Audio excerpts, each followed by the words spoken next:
හරි ළමයි බලමු. මේ වැඩේ අපි චුට්ටක් තේරුම් ගමු නේද? හරි ගාන කියන එක බලන්න.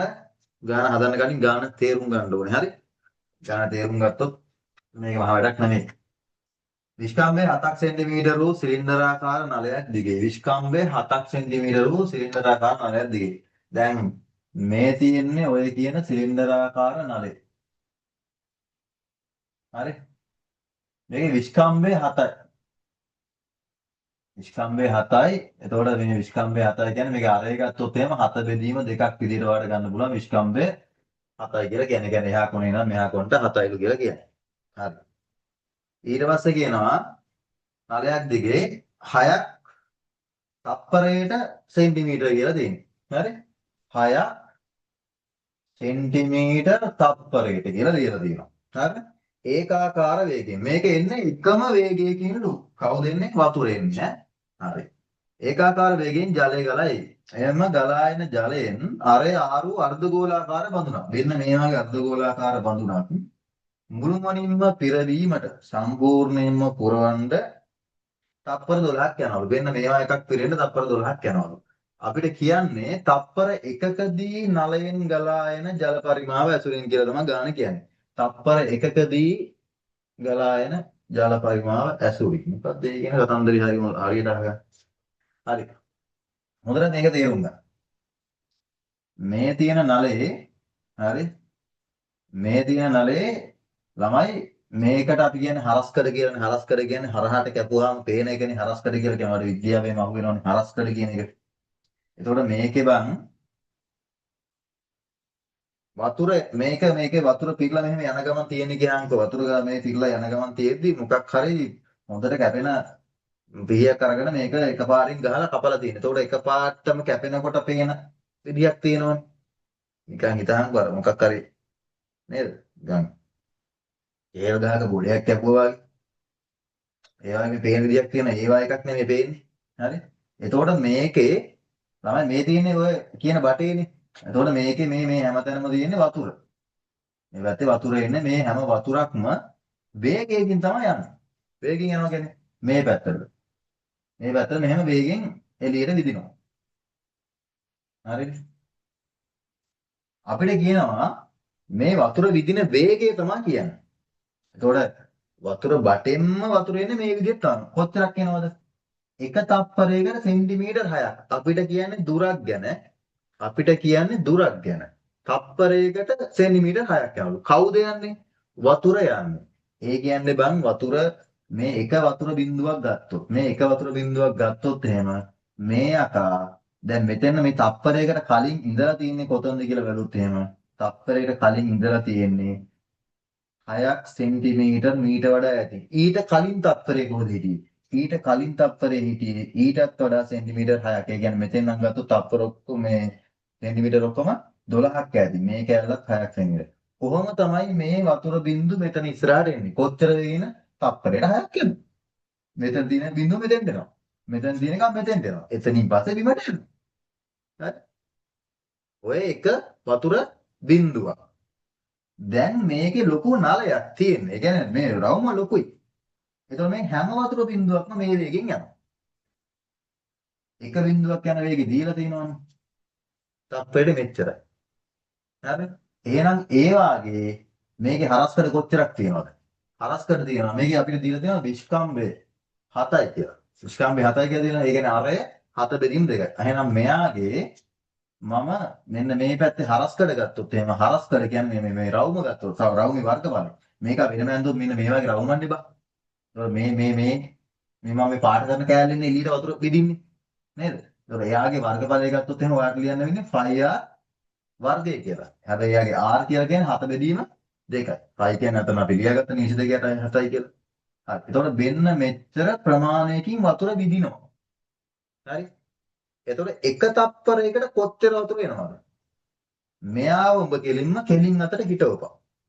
මම මේ කියන්නේ හිතන විදිය හරි. මේක කෙලින් අතට හිටවලා තියෙන්නේ. දැන් එක තප්පරයක් ගැන හිතපන්.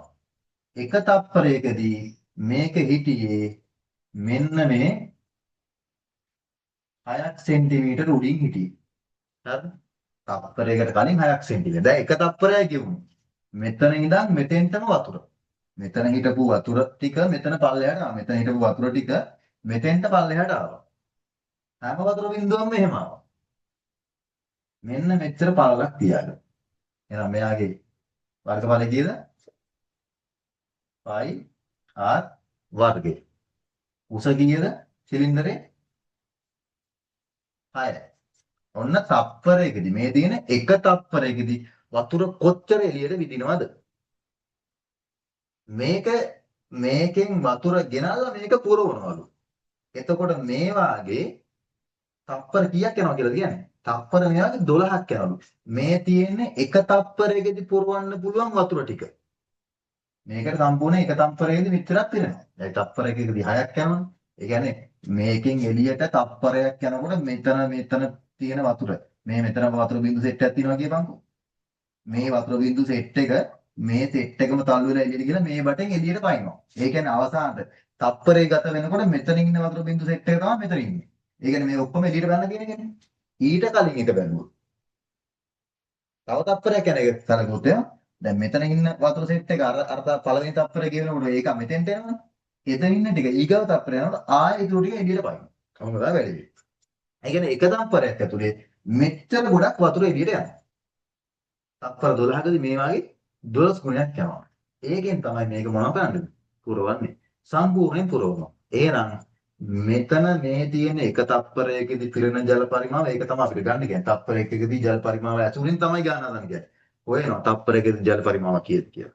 ඒක 12න් වැඩි කරනවා. උඹට එනවා. ඒක සමාන කරනවා මොකද්ද? අර්ධ වෘත්තයේ පරිමාවට නිකන් සුළු වෙලා උත්තර එනවා. හරි? ඒතකොට ඔක අර නිකන් සමීකරණ විතරක් දාලා හදන කෙනෙකුට ගාන වරදින්න අවස්ථාව වැඩි. ඒ හින්දා අපි මේක තේරුම් අරන් හදන්න ඕනේ. හරි අපි ලියනවා අපිට මේකෙන් තමයි ගන්න කියලා තියෙන්නේ ඈ. මේක ගන්න නැතුව නිකන් සමාන කරලා තිබ්බොත් වැඩක් නැහැ. හරි. තප්පර එකකදී ජල පරිමාව සමානයි මොකද්ද? π r වර්ගය ගුණ කිරීම 6. එහෙනම් තප්පර 12කදී එම නිසා 12යි තප්පර d π r වර්ගය ගුණ කිරීම 6 ගුණ කිරීම 12. මේ දින අර්ධ වෘත්තයක අපි ඒකත් එහෙම ලියමු.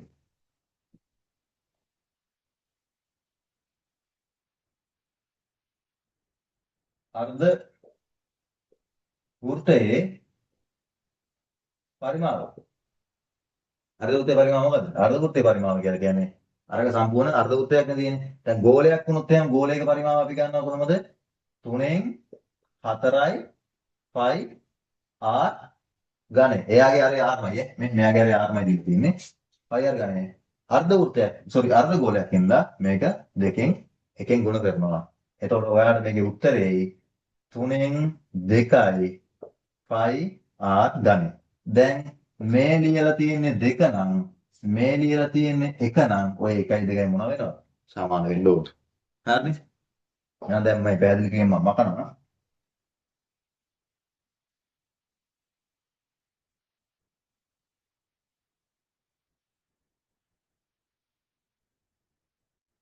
හරි.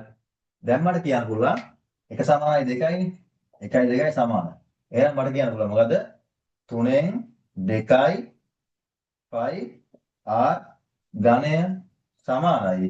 මෙතන තියෙන π හැබැයි මෙතන r වර්ගයට දාන්න ඕන මොකද්ද? 7 බෙදීම 2 දාන්න ඕනේ. 7 බෙදීම 2 කියන එකාගේ වාරයක් අහපොසරයක් 7 බෙදීම 2 π r වර්ගය දැම්මා. 6 ගුණ කිරීම 12. හරි. දැන් මේක දුරු කරන්න තියෙන්නේ පයිට පයි කොහොමත් කැපෙනවා. අයින් වෙනවා. මෙතන 3 මෙතන 2. එතකොට මෙතන 7 7 2 2 නේ. මෙතන දෙවරක් 2 4යිනේ. මෙතන දෙවරක් 2 මේ 4ට මෙතන 12න් 4ෙන් කැපිච්චාම මෙතන 3ක් තියෙනවා. නේද? ඊට පස්සේ මෙතන තියෙනවා 6ක්. මෙතන තියෙනවා 2ක්. මෙතන තියෙන 2ට මේක හැවතෙන් කැපෙනවනේ බං. ඉතින් එකපාර කපමු. 2ට 1යි 6ට දෙවරක් තියෙනවා 3ක්. මෙතන යට 3ක් තියෙනවා. මේ 3 අර පැත්තට ගුණ කරන්න පුළුවන්. මෙතන 7 ඒවා 2ක් තියෙනවා. මෙතන r ඝනයක් තියෙනවා. r ඝනය සමානයි 7 ගුණ කිරීම අනවතරයක් 7 නැත්නම් 7 වර්ගය 3යි 3යි මේ යට තියෙන 3 හරහා ගුණ වුණාම 3 ගුණ කිරීම තවත් 3ක් තියෙනවා. හරි? එහෙනම් r ඝනය සමානයි 7 ඒවා 2යි කියන්නේ 4ක් 7 49යි. මෙතන 3 3ක් තියෙන නිසා 3 තුන්වෙනි බලය කියලා මම ලියනවා. 3 තුන්වෙනි බලය අයින් කරන්ඩ මම මේ පැත්තේ 3 එක දාගන්න පුළුවන්. මේ හරිය ලියුත් වෙනව නේද? r වල තුන්වෙනි බලය අයින් කරන්න මෙතෙන්ට 3 එකක් දාගන්නවා. මේ පැත්තෙත් 49 ගුණ කිරීම 3 තුන්වෙනි බලය කියන සම්පූර්ණ එකට දාන්න ඕනේ 3න් එකක් බලය විදියට ගන්න. මාරයා පැත්තේ මකන්නම්. එටි මකනවා. එතකොට මට එනවා මෙයාගේ ඉතුරු කැලල මෙතන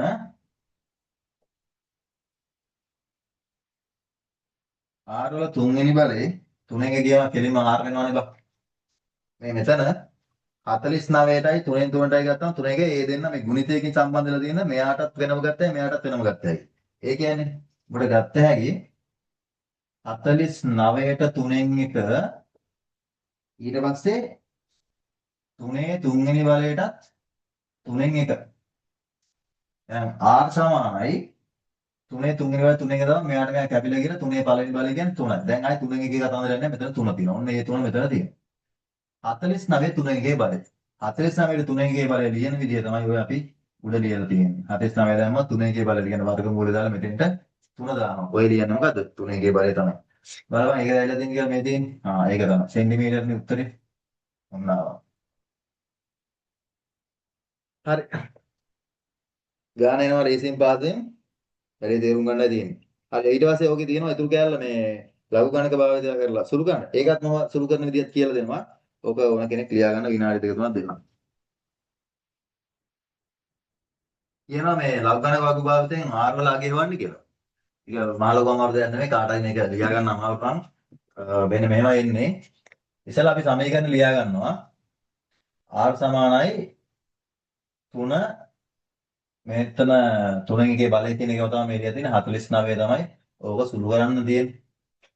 එතකොට මේවා එකක් දානකොට දැන් මේ මෙහෙම එකක් තියාගත්තාම ගාන නිකන් සංකීර්ණ වැඩි වගේ වාට පේනවා. දැන් දාන වැඩි ටිකක් අමාරු ඊ වගේ. එතකොට අපි කරන්න ඕනේ මේක සරල කරගන්න එකනේ. අපිට තේරෙන විදිහට ගේම ගහ ගන්න ඕනේ. එතකොට ඉතින් මේක මේ 3න් එකටම දාගන්න. දැන් මෙහෙම දිබ්බාට පස්සේ මේ විකාරයක් වගේ නම් මේක 3න් එකම දානවා. 3 ගුණ කිරීම 49 කියන එකේ 3න් එක. ඕක. දැන් මෙයා අරට වැඩිය අපිට මේක පොඩ්ඩක් ෂේප් නේ. හරි. දැන් දෙපැත්තටම අපි ලඝු ගන්නවා. දෙපැත්තටම ලඝු ගත්තාම අපිට මේක ඉසි. හරි. ඔන්න LGR මේ පැත්තේ LG ලඝු ගණක මම මේ මුළු සෙට් එකම තමයි ගන්නෙ. මට එහෙම එකපාරට වෙන කාටවත් ගන්න බෑ. සෙට් එකම ගන්නවා. 3 ගුණ කිරීම 49 කියන එකේ 3න් 1. හරි. මෙන්න මේ දෙන්නගේ ගුණිතයක් නෙදෙන්නේ. අපි දන්නවා ලඝු අපි දාන්නේ ගුණිත සරල කරලා එකතුවක් කරගන්න. එහෙනම් මේක එකතුවක් කරගන්න අපිට පුළුවන්. මොකද්ද? LG 3 එකතු කිරීම LG 49 කියන එකේ 3න් 1 වෙනි බලය. හරි. ලඝු ගණකවලදී බලයක් මේ විදිහට උඩ තිබ්බොත් එහෙම අපිට එයාව ඉස්සරහට ගන්න පුළුවන්. එහෙනම් අපි ඊගා පිළිවෙල ලියනවා මෙතන LG 3 එකතු කිරීම මේ 3 එක ඉස්සරහට ආව 3 එක ලියන විදිහ නම් සමහරක් මේ මෙහෙම ලියන්නේ නැහැ. 3න් 1යි LG 49. මේ සම්පූර්ණ වැරදිය. මොනව ලියන්න බෑ. මේ හරියලාවේ දන්නේ නැති උන් තමයි මොන ලියන්නේ. එතකොට මෙහෙම තිබ්බොත් එහෙම කොහොමවත් ඔය වැඩේ කරන්න බෑ. මේ 3 ලියලා මෙහෙම 3න් එක මෙහෙම තියෙනවා. 3න් 1යි LG 49. ඔන්න ආවා. හරි දැන් මෙතනින් එහා පැත්තට මොකද ගන්න තියෙන්නේ? මෙතනින් එහා පැත්තට ඔයා 3 ලඝු ගණකය හොයන්න ඕනේ. 49 කියන එකේ ලඝු ගණකය හොයන්න ඕනේ. ලඝු ගණකය හොයනකොට මම අදත් අපේ ළමයිට මතක් කරලා ලඝු ගණකය කියන එකේ කොටස් දෙකක් තියෙනවනේ. මොකද්ද? පූර්ණාංශයයි දශමාංශයයි නේද? يعني දශම කොටසයි පූර්ණාංශ කොටසයි. මේ පූර්ණ සංඛ්‍යා කොටසයි. ඒත් පූර්ණ සංඛ්‍යා කොටස අපි මෙතනින් හදාගන්න කෑල්ල. දශම කොටස අපි පොතෙන් බලන කෑල්ල. ඒකට පොතේ තියෙනවා මේකට දාලා දශම කොටස කීයද කියලා. හරි? ඒක පොතෙන්නේ බලන්නේ. හරි. දැන් ඒකට පූර්ණාංශය හදා ගන්නකොට අපි චෙක් කරන්නේ අංක මේ 1 2 3 දශම 4 5 6 කොහොම එකක් තියෙනවා. අපි බලන්නේ මෙතන තියෙන මේ 123 කියන අංකේ නෙමෙයි. දශම තිතට කලින් අංක කීයක් තියෙනවද? අංක 123ද 500ද කියන එක අපිට අදාළ නැහැ. හරි? අපි බලන්න ඕනේ දශම තිතට කලින් අංක කීයක් පිටා තිබේද? හරි? අංක කීයක් තියෙනවද? දැන් මෙතන 3 ගත්තොත් එහෙම අංක 1යි තියෙන්නේ. කොහෙද බං මේක දශම තිතක් නැහැ. මේ 3 කියන එකේ දශම තිතක් නැහැ. දශම තිතක් නැතුණාට තියෙනවා. කොහෙද තියෙන්නේ? ඊට පස්සේ තියෙනවා. ඒක අපිට අවශ්‍ය නැහැ මේ වෙලාවේ නේද? අපි හැමදෙස්සම අර සාරිය දැන් යන්නේ නැහැ නේ. හැමදෙස්සම තරම් අදින්නේ නැහැ. නිදාගත්ත තරම් යන්න. එහෙම එකක් තියෙනනේ. ඒ ඕන වෙලාවට විතරක් ඒක පාවිච්චි කරනවා. 3.1 ලියන වෙලාවට අපි එයා පාවිච්චි කරනවා. අනිත් වෙලාවට පාවිච්චි කරන්නේ. මෙතන තියෙන එකක් නේ. හරි. එතකොට මේ පිටවස් ඉන්නවා. එහෙනම් දශම තීතට කලින් එක අංකයයි. එකක් තිබ්බොත් පූර්ණාංශ ඊට වඩා එකක් අඩුව තියපන්. කීයද පූර්ණාංශ එතකොට? 0.0 මෙතෙන්ට එනවා. මේකේ ලඝු ගණක කොටස. සෝරි. ලඝු ගණකයේ කියන එක කියන්නේ. දශම කොටස. මෙතන තියෙනවා එකතු කිරීම 3න් 1යි LG කියන්නේ ලඝු ගණකේ හොයන්න කාගෙද 49. 49 දශම තිත තියෙන්නේ මෙතන. එයාට කලින් අංක දෙකක් තියෙනවා. එහෙනම් පූර්ණාංශය 1.0. ඇයි මෙතෙන්ද ගුණ කිරීමක් දැම්මේ? 3න් 1 මෙතන තියෙන මේ LG මේ අංකෙත් එක්ක නේද ගුණ කිරීම. මේ ළඟින් ලියන්නේ ගුණ කිරීමක් තියෙන වෙලාවට තමයි. හරි දෙකක් තියෙනවා 1.0. දැන් 49 ලඝු ගණකයේ හොයලා හරි දශමාංශය හොයලා මෙතනින් අපි ලියා ගන්න ඕනේ. හරි මෙතන වල උත්තරේ ඉක්මනට දාන්න කට්ටිය මෙතන බලනවා කීයද? 3 කියලා එකක් නැහැ නේ අරකේ. 30 බිඳුව බලලා මෙතෙන්ට ගියපන්. 49 කියලා එකක්. දිනවනේ 49 බිඳුව බලන්න. මන්ද 3 කියන එක දාලා තියෙනවා 47යි 71යි කියලා. අවශ්‍ය දාලා තියෙනවා. 47යි 71යි අතන්ට 69යි බිඳුවයි දෙකනේ 49. 69යි බිඳුවයි දෙක. හරි. දැන් මොකද ගන්න ඕනේ? මේ සුළු ගන්න කලින් මේ ගුණ කරලා. එකෙන් ඕනම එකක් ගුණ කරනවා ඒකම නෙබා. 3ෙන් මොකද වෙන්නේ? 3ෙන් බෙදෙනවා නේ. හරි. එහෙනම් මෙතෙන්ට එනවා 0.47යි 7යි 1. එකතු කිරීම. එකෙන් මේක ගුණ කරපුවාම ඕකමයි 3ෙන් බෙදාන යනවා. එකට 3 ඒවා නැහැ. 0යි දශම දෙක හම්බුණා. ඔන්න දශම දෙක තිබ්බා. 1යි 6 කියන්නේ 16යි 3 වරක් 5 15යි 16 කියන්නේ එකක් ඉතුරුයි. ඒක මෙතෙන්ට ආවා 19යි 19ට 3 වරක් 6යි 3 වරක් 18යි එකක් ඉතුරුයි. මෙතන එක තියෙනවා. 1යි බිඳුව කියන්නේ 10යි 10ට 3 වරක් 3යි 3 වරක් 9යි එකක් තියෙනවා. මෙන්න මෙතන එක තියෙනවා. 1යි 2යි කියන්නේ 12යි 12ට 3 වරක් 4යි. හරි. ඔන්න අපි ඒක බෙදුව ගත්තා. දැන් නිකන් අංක දෙක දශම එකක් එකතු ගන්න තියෙන්නේ. එකතු කරමු. 4යි 1යි 5යි 7යි 3යි 10න් බිඳුව දැම්මා එකක් ඉතුරුයි. මේක මෙතෙන් දුන්නම 7යි 7යි 14න් 4 දැම්මා එකක් ඉතුරුයි. මේ 5යි මෙතන අර එකත් එක්ක 5යි 10න් බිඳුව දැම්මා එකක් ඉතුරුයි. බිඳුව බිඳුව බිඳුව අර 1යි 1යි දශම. බිඳුව 4යි බිඳුවයි 5යි. මේ පැත්තේ කවුද ඉන්නේ? ලඝු R. මෙයාව අරගෙන එහා පැත්තට ගියොත් මෙයාව අරගෙන එහා පැත්තට ගියොත් වලගන්න පුළුවන්. R කියන එක සමානයි මොකද්ද? ලඝු මේ පැත්තට ගියා. ඇන්ටිලොග් 1.0 බිඳුවයි 4යි බිඳුවයි 5යි. තමයි මේකෙත් දැන් අර කතන්දරේ තේනවා මොකද්ද? පූර්ණාංශය වෙනම තේනවා. දශම කොටස වෙනම තේනවා. මේ තියෙන පූර්ණාංශය 1යි දශම කොටස 0.4යි 0.5යි. එතකොට ඔයා පොතෙන් හොයන්න ඕන මොකද්ද? දැන් ඇන්ටිලොග් කියන්නේ අර මැද කොටස තියෙන එක නෙමෙයි හොයන්න හදන්නේ නේද? නැත්තම් ප්‍රතිලග්ගය කියන්නේ. ඒක හොයන්නේ මේ කෑල්ල විතරයි. එකත් එක්ක සම්බන්ධ කරගෙන 10 40 වගේ වයින් හොයන්න එපා. මේක හොයන්නේ ඒක හොයලා මේ පූර්ණාංශ එකයි නම් අපි එකක් වැඩිපුර පාන්න. මේ ඇන්ටිලොග් කියන්නේ ලඝු වල අනිත් පැත්තනේ. එහෙනම් එකක් තිබ්බ. අර ඉස්සලා දෙකක් තිබ්බනම් අංක දෙකක් තිබ්බනම් අපි තිබ්බේ 1.0 කියලා. දැන් එකක් තියෙනවා නම් අපි කියන්න ඕනේ 2.0. 2.0 කියන්නේ අංක 2.0 නෙමෙයි අංක දෙකක් පන්නලා තියන්න ඕනේ. මට අකාගෙන 0.4 0.5 ප්‍රතිලඝු එක දාන්නකෝ කවුරු හරි. ඊයද කවිෂ්කත් දැම්ම කවුද? නේද මම කවිෂත් දාලා තියෙන්නේ. ඔව් 10 අනුවද නේ? හරි. එහෙනම් මේකේ උත්තරේ 10යි 97. හැබැයි පුතා මේ මෙතන එකයිනේ. එක නම් මොකද වෙන්නේ? එකක් පන්නලා තියෙනවා. අංක දෙකක් පන්නන්න ඕනේ. එහෙනම් මෙතෙන්ට එනවා. මෙතෙන්ට පන්නපුවම 1යි, මෙතෙන් පන්නපුවම 2යි. එහෙනම් උත්තරේ 10.9යි 7යි සෙන්ටිමීටර.